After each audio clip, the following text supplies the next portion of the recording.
നമസ്കാരം, എല്ലാവർക്കും സമയം മലയാളത്തിലേക്ക് സ്വാഗതം. ഞാൻ അജന്യ. ഇപ്പൊ ഞാൻ വന്നിരിക്കുന്നത് സോപ്പ് ഉപയോഗിച്ചുകൊണ്ട് എങ്ങനെയാണ് വളരെ പെട്ടെന്ന് വീട്ടിൽ തന്നെ ഒരു ഹാൻഡ് വാഷ് തയ്യാറാക്കുക എന്ന് പരിചയപ്പെടുത്താൻ വേണ്ടിയിട്ടാണ്.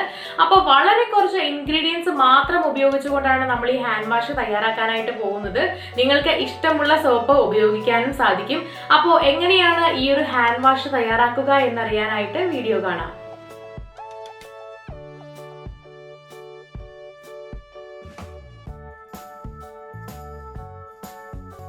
ഹാൻഡ് വാഷ് തയ്യാറാക്കാനായിട്ട് പ്രധാനമായിട്ട് വേണ്ട ചേരുവ എന്ന് പറയുന്നത് ബാത്തിങ് സോപ്പാണ്. ഇഷ്ടമുള്ള ബാത്തിങ് സോപ്പ് നിങ്ങൾക്ക് ചൂസ് ചെയ്യാവുന്നതാണ്. അപ്പോൾ ഞാനിവിടെ ഒരു ബാത്തിങ് സോപ്പ് എടുത്തതിന് ശേഷം ഇതുപോലെ ചെറിയ കഷ്ണങ്ങളായിട്ട് നുറുക്കി വെച്ചിട്ടുണ്ട്. അപ്പോൾ നിങ്ങൾ ഇതുപോലെ തന്നെ എടുത്ത് നുറുക്കി വെക്കുക, കാരണം നമുക്ക് ഇത് വെള്ളത്തിൽ തിളപ്പിക്കാനുള്ളതാണ്. ഇനി നമുക്ക് വേണ്ടത് ഗ്ലിസറിൻ ആണ്. ചർമ്മം മോയ്സ്ചറൈസ് ചെയ്യാൻ വേണ്ടിയിട്ടാണ് നമ്മൾ ഗ്ലിസറിൻ ഉപയോഗിക്കുന്നത്. ചർമ്മം ഡ്രൈ ആക്കാതിരിക്കാനായിട്ട് ഈ ഗ്ലിസറിൻ സഹായിക്കും. 1 ടേബിൾ സ്പൂൺ മാത്രം മതിയാകും ഇത്. ഇനി വേണ്ടത് ഒരു വലിയ ഗ്ലാസ് നിറയെ വെള്ളമാണ്. അപ്പോൾ നമുക്കിനിത് തയ്യാറാക്കാൻ തുടങ്ങാം. അതിനായിട്ട് ഒരു പാത്രം സ്റ്റവിൽ വെച്ചിട്ടുണ്ട്. ഇതിലേക്ക് നമ്മൾ എടുത്തു വെച്ചിരിക്കുന്ന ഒരു വലിയ ഗ്ലാസ് വെള്ളം ഒഴിച്ചു കൊടുക്കാം. ഇനി ഇതിലേക്ക് നമ്മളിവിടെ ചെറുതായി നുറുക്കി വെച്ചിരിക്കുന്ന സോപ്പ് മുഴുവൻ ഇട്ട് കൊടുക്കാം. ഇവിടെ ഒരു ചെറിയ സോപ്പാണ് നുറുക്കി വെച്ചിട്ടുണ്ടായിരുന്നത്. ഇത് നന്നായിട്ട് ഇളക്കി കൊടുത്തുകൊണ്ടിരിക്കുക.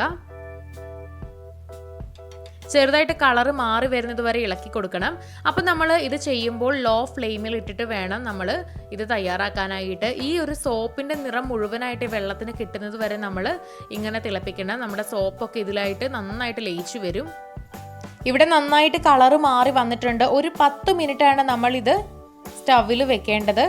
അപ്പോൾ ഇവിടെ നന്നായി അലുത്ത് വന്നിട്ടുണ്ട്. സോപ്പിൻ്റെ ഒരു കഷ്ണം പോലും ഇല്ലാത്ത രീതിയിൽ ഇങ്ങനെ ഈ ലായനി കിട്ടിയിട്ടുണ്ട്. ഇനി നമുക്ക് സ്റ്റവ് ഓഫ് ചെയ്തതിന് ശേഷം ഇത് തണുക്കാനായിട്ട് മാറ്റി വയ്ക്കാം. ഒരു രാത്രി മുഴുവൻ ഇങ്ങനെ വെക്കുന്നതാണ് നല്ലത്. അപ്പം ഞാനിവിടെ ഒരു രാത്രി മുഴുവൻ വെക്കാനായിട്ട് വിടുന്നുണ്ട്. പിറ്റേ ദിവസം രാവിലെ ആകുമ്പോഴേക്കും നമുക്ക് ഇങ്ങനെയാണ് കിട്ടുന്നുണ്ടാവുക. രാത്രി വെച്ചില്ലെങ്കിൽ കൂടിയും ഒരു 4 മണിക്കൂറെങ്കിലും ഇങ്ങനെ വെക്കുക, എങ്കിൽ മാത്രമേ നമുക്ക് കറക്റ്റായിട്ട് കിട്ടുകയുള്ളൂ. അപ്പോൾ നമുക്കിതാ ഇതുപോലെ ഒരു പാകത്തിനാണ് കിട്ടുന്നുണ്ടാവുക. കണ്ടില്ലേ, ഇതുപോലെ നമ്മൾ തൊടുമ്പോഴേക്കും ഇങ്ങനെ ഒന്ന് അലിഞ്ഞു പോകുന്ന രീതിയിൽ. ഇനി നമുക്കിതിലേക്ക് ഗ്ലിസറിൻ ചേർത്ത് കൊടുക്കാം. 1 സ്പൂൺ അളവിൽ ഗ്ലിസറിനാണ് ഞാനിവിടെ ചേർത്ത് കൊടുക്കാൻ പോകുന്നത്. 1 സ്പൂൺ അളവ് തന്നെ മതിയാകും. ഇനി ഇത് നന്നായിട്ട് ഒന്ന് ഇളക്കി യോജിപ്പിച്ച് കൊടുക്കാം. ഇനി ഇതിലേക്ക് കുറച്ച് വെള്ളം ചേർത്ത് കൊടുക്കണം. വളരെ കുറച്ച് വെള്ളം മാത്രം ചേർത്താൽ മതിയാകും.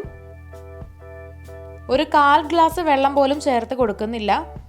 അപ്പോൾ ഇതൊന്ന് അലുത്ത് കിട്ടാൻ വേണ്ടിയിട്ടാണ് നമ്മൾ ഇങ്ങനെ ചെയ്യുന്നത്. വെള്ളം ഒഴിച്ചതിന് ശേഷം ഇത് നന്നായിട്ട് ഇളക്കി യോജിപ്പിച്ച് എടുക്കുക. അപ്പോൾ നമുക്കിവിടെ ആവശ്യമുള്ള പരുവത്തിനായിട്ട് വരുന്നുണ്ട്. കണ്ടില്ലേ, ഈ ഒരു പാകത്തിനാണ് നമുക്ക് വേണ്ടത്. ഇങ്ങനെ സ്പൂണിൽ നിന്ന് വിട്ടു പോകുന്ന ഒരു പാകത്തിന് നമുക്ക് കിട്ടിയിട്ടുണ്ട്. ഇനി നമുക്ക് ഇത് ഒരു ബോട്ടിലിലേക്ക് മാറ്റാം. അപ്പോൾ നമ്മൾ ഹാൻഡ് വാഷൊക്കെ ഇട്ടുപയോഗിക്കാൻ പറ്റുന്ന ഒരു ബോട്ടിലാണ് എടുത്തിട്ടുള്ളത്. ഇതിലേക്ക് നമുക്ക് ഇങ്ങനെ ഒഴിച്ചു കൊടുക്കാം.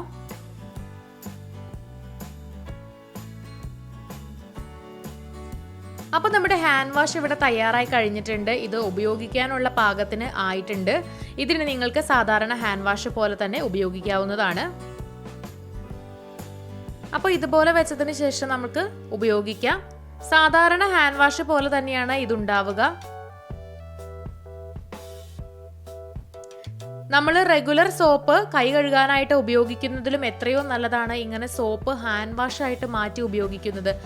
അപ്പോൾ വളരെ സിമ്പിളായിട്ട് ചെയ്യാവുന്ന ഈ ഹാൻഡ് വാഷ് നിങ്ങളും വീട്ടിലൊന്ന് തയ്യാറാക്കി നോക്കുക. വീഡിയോ എല്ലാവർക്കും ഇഷ്ടമായെന്ന് വിചാരിക്കുന്നു. ഇഷ്ടമായെങ്കിൽ തീർച്ചയായിട്ടും ലൈക്ക് ചെയ്യുക, ഷെയർ ചെയ്യുക, കമൻറ്റ് ചെയ്യുക. ഇതുപോലുള്ള കൂടുതൽ വീഡിയോകൾക്കായി സമയം മലയാളം സബ്സ്ക്രൈബ് ചെയ്യുക.